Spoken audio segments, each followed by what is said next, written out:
خرم سر السلام علیکم. وعلیکم السلام ورحمۃ اللہ.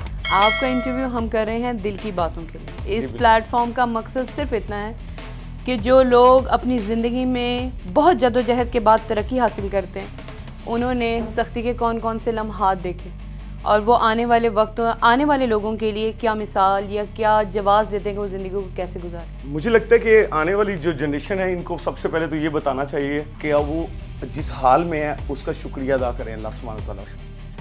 یہ جو شکر گزاری ہے نا, یہ میرے اللہ سبحانہ تعالیٰ کو بڑی پسند ہے. اور اگر وفادار سے تعلق بنانا ہے تو وفاداری یہ ہے ہر قدم پہ شکر گزاری. اور جھوٹ سے کوشش کریں, اتنی نفرت کریں کہ جیسے آپ دوزخ سے نفرت کرتے ہیں. یہ یقیناً ایک واحد ورڈ ہے جھوٹ. جب آپ جھوٹ بولتے ہو بیسیکلی آپ سامنے والے کا نقصان نہیں کرتے, آپ اپنے پورے فیوچر کو داؤ پہ لگا دیتے ہیں.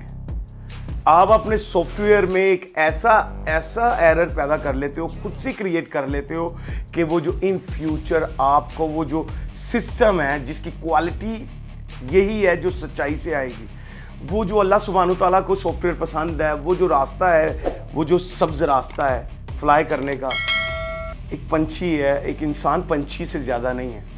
تو وہ پنچھی جب دنیا میں آتا ہے تو وہ ہم لوگوں کو اس لیے زیادہ مشکل ہو پا رہی ہے آج کل زیادہ جنریشن کو کہ جو وسائل پہلے نا ایک وقت کے بادشاہ کے گھر میں تھا.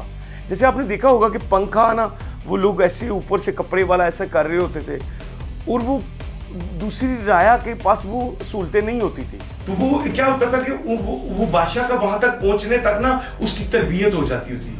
وہ بہت سارے وسائل میں زندہ رہنا چاہتا, اس کو آتا ہے, وہ ایول نہیں ہوتا نا, اس کو پتہ ہے کہ یہ میں کیسے ہینڈل کرنا ہے, یہ اس کے لیے نارمل چیز ہے. اب کیا ہوا ہے, اب بادشاہ کے پاس جو نعمت ہے وہی وقت کے آخری کارنر پہ جو گدھا گاڑی چلا رہا ہے اس کے پاس بھی ہے. اب بلیک اینڈ وائٹ سے ہم آئے ہیں کلر میں, اب آئے ہیں کہ ہم وہ اس دنیا سے جو سادگی سے ٹوٹل ڈیفرنٹ ہے. تو ایک دم سے نعمتوں کا زوال ہوا ہے سوشل میڈیا سے. سوشل میڈیا سے کیا ہمیں ہوا کہ ہو سکتا ہے وہ نہ آتا تو وہ نعمتیں دنیا میں ہوتی بھی تو پہنچتے وقت لگتا, لیکن وہ سوشل میڈیا نے اس دنیا میں سمیٹ دیا ہے. تو یار اب امیر ہونے کی نہیں سوچنی, اپنا ایمان بچاؤ, خدا اور اس کے نبی کی قسم اپنا ایمان بچاؤ. یہ اس لیے بچاؤ کہ میں بہت سارے پیسے رکھتا تھا تو میں اپنی والدہ کو نہیں بچا پایا. تو اگر پیسہ زندگی بچانے میں ہی نہیں کام آیا, اس پیسے کی کیا ویلیو ہے. تو کوشش بھی کرو کہ اس پیسے سے آپ دوسروں کی خوشیاں خریدو. ان کے آنسو کیسے ڈرائے ہوں گے اگر آپ کے پاس نہیں کچھ ہے, کچھ بھی نہیں ہے, تو یار کوشش کرو باوضو رہا کرو.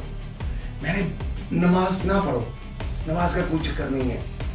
نماز اتنے گناہ کرتے ہو ایک نماز تھوڑی بخشائے گی, اتنے گناہ کرتے ہو ایک حج تھوڑی بخشائے گا. قسم خدا کی ایسے نہیں ہے. یہ سسٹم ڈیفرنٹ ہے میرے اللہ سبحانہ تعالیٰ کا. ماؤں کی عزت کرنی چاہیے. میں نے تو اپنی زندگی کا جو فلسفہ ہے نا وہ کسی اور چیز پہ نہیں, سچائی سے چلا. میں نے نا آپ کا ایک جملہ سنا تھا, خاک میں ملنے کو تیار ہوں. میں پوچھنا چاہتی ہوں یہ کسی نے کریٹ نہیں کیا, آپ سے ہی پتہ چلا, یہ آپ نے خود بولا, کیوں؟ تیار نہیں, خاک ہوں, خاک سے بنا ہوں, خاک ہونے کے انتظار میں. اس کی بنیادی وجہ کیا ہے؟ خاک کا مطلب یہ ہے کہ جس کو اپنی قبر یاد ہے, جس کو پتہ ہے کہ میں نے مٹ جانا ہے, وہ اپنی زندگی کو بڑھانے کے لیے کبھی بھی نہیں مطلب کہ اپنے کسی کو مٹائے گا. تو اس کے پتہ ہے میں نے بھی مٹ جانا ہے. تو اپنی زندگیوں میں نا لوگ پتہ کیا کر رہے ہیں, ہم لوگ غور سے دیکھیں نا سائنسی ویو سے, ہمیں زندہ رہنے کے لیے ہر دن نا ایک زندگی چاہیے. اب زندگی کے ڈیز ہیں کتنے ہیں, ہماری روح کو لمبا رہنے کے لیے نا ایکچوئل کیا ہے, جیسے آپ کو پتا ہے کہ آپ جو کھانا کھاتے ہو فوڈ, یہ آپ کا میٹ کی شکل میں ہو جائے, یہ آپ کا ویجیٹیرین ہو جائے, کوئی بھی ہو جائے, کوئی بھی ایسی چیز جو جان نہیں رکھتی, روح نہیں رکھتی, ہم وہ نہیں کھا سکتے انسان. کبھی غور کیا آپ نے وہ کیوں؟ چونکہ ہم ایک دال کھاتے ہیں تو اس کا پودا زندہ, سائنس نے ثابت کیا ہے. تو اس کا مطلب ہے کہ ہم نے وہ کھائی, صبح اور شام تک کی اس کی زندگی ہم نے جی, اس کی روح اندر گئی, ہمارے زندہ رہنے کے ٹائم لمبا ہو گیا. اسی طرح ہم روز زندگیاں کھاتے ہیں.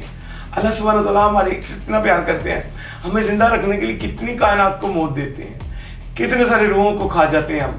تو اپنے اس احسان کے نیچے دبا ہوا میں اللہ پاک کی.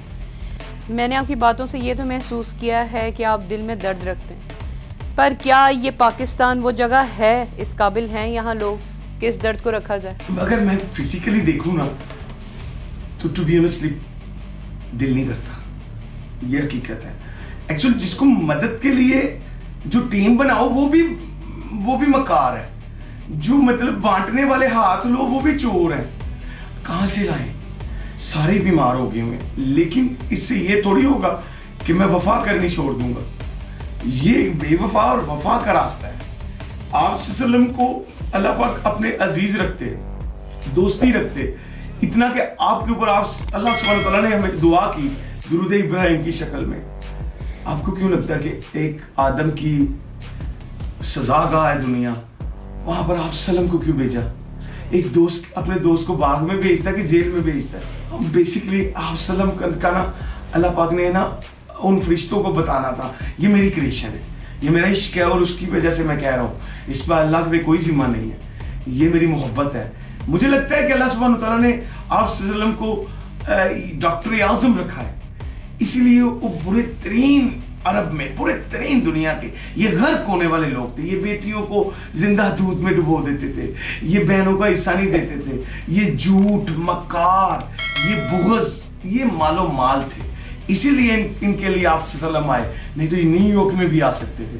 تو جہاں سب سے زیادہ بڑی بیماری ہوتی ہے, جیسے آپ ابھی کے لیے کینسر ہے نا, تو اس کے لیے جو بندہ سب سے بیسٹ ڈاکٹر ڈھونڈتا ہے کہ اس کینسر کی بھی, تو میرے آقا کریم مجھے لگتا ہے کہ کریکٹر میں one of the best person کائنات میں, کریکٹر میں. تو اللہ پاک نے بغیر کسی وہ لائف لائن آپشن تھی آپ کے پاس جو عیسیٰ نے بھی یوز کی, موسیٰ نے بھی یوز کی رضی اللہ تعالیٰ عنہ, تو وہ سبھی نے, کوئی اپنی اولاد وقت بیرے سے ہاتھ بھرا کے کر گیا, اور کوئی سمندر سے راستہ لینے وقت کر گیا, تو کوئی ایسے بھی آئے جنہوں نے خوابوں کے راز بتا کے تو بادشاہی لے لی, تو کوئی ایسے بھی آئے جو نبی ہو کے اور بیٹے کی تصویر اپنے سینے میں لگا کے تو یعقوب کی شکل میں آنسوؤں سے آنکھیں اپنی چانن ہی گوا لیا. تو میں سمجھتا ہوں کہ ہمیں اس کو اس طرح ہی برداشت کرنا چاہیے کہ اگر ہم ان سے بہتر ہے تو بہتری اور کمی کا یہ جنگ ہے. تو میں سمجھتا ہوں پاکستان میں کسی چیز کے لیے بیٹھا ہوں کہ نہیں بیٹھا ہوں, ماؤں کے لیے بیٹھا ہوں, بیٹیوں کے لیے بیٹھا ہوں. میں بہت ساروں کے ساتھ صلہ رحمی کرنے کی کوشش کرتا ہوں, لیکن آپ یقین کریں میں کچھ نہیں کر پاتا. جو میرے اندر جوش ہے, جو جذبہ ہے, وہ مجھ سے پہلے والوں کا ذمہ ہے نا, ان کا بڑا گناہ ہے. میرے بابا کی عمر کے جو بھی لوگ ہیں, اس سے پچھلی جنریشن, انہوں نے ہمیں کچھ نہیں دیا. وہ گورا فوت ہوتا ہے نا تو وہ اپنے بیٹے کو پورے انوائرمنٹ کی چابی دے کے جاتا ہے. یہاں بچے بھی نہ پیدا کرو یار, خود تو مر جاؤ گے اور دوزخ میں چھوڑ جاؤ گے. سو یہاں پر کچھ نہ ایسا کرو. ہاں یہ وقت آ گیا کہ خوددارا اپنی تربیت کو مد نظر رکھو, نہ کہ اپنی نسل کو. تربیت زیادہ میٹر کرتی ہے.